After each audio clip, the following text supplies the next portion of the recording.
Na iimbestigahan ng umano'y ghost o substandard flood control project sa Cebu na itinayo mula 2019.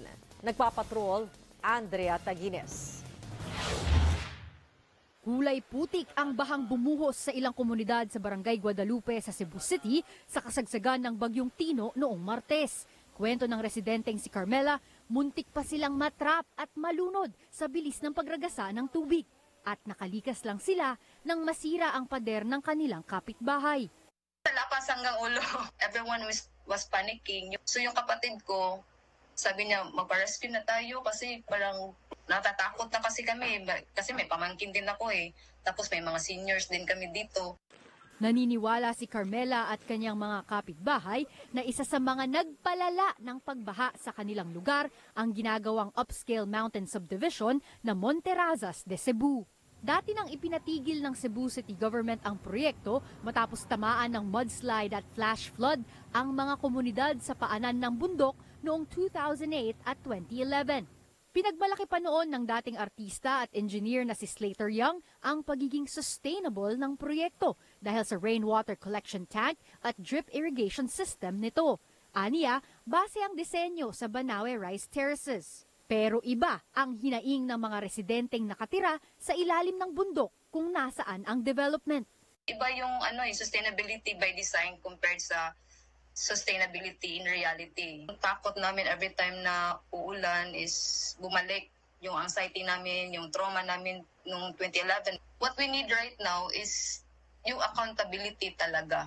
Sinisikap ng ABS-CBN News na kunin ang panig ni Young pero wala pang tugon ang kanyang kampo.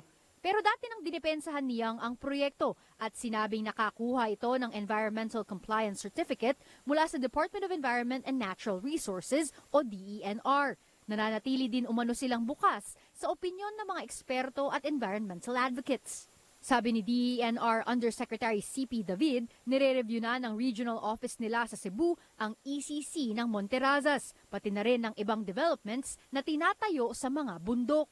Inanunsyo rin ng DENR na sinimulan na ang inspeksyon ng Monterazas kasama ang DENR Region 7, Mines and Geosciences Bureau, Cebu City Government at iba pang opisyal ng barangay.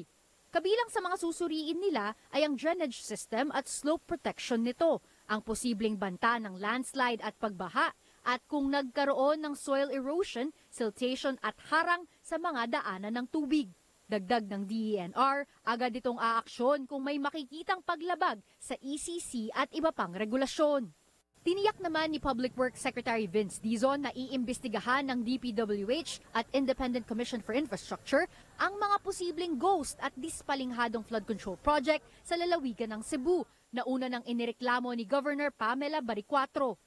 Hindi katanggap-tanggap yung failure ng planning at execution itong nakaraang mga dekada na. So kailangan magbago na to.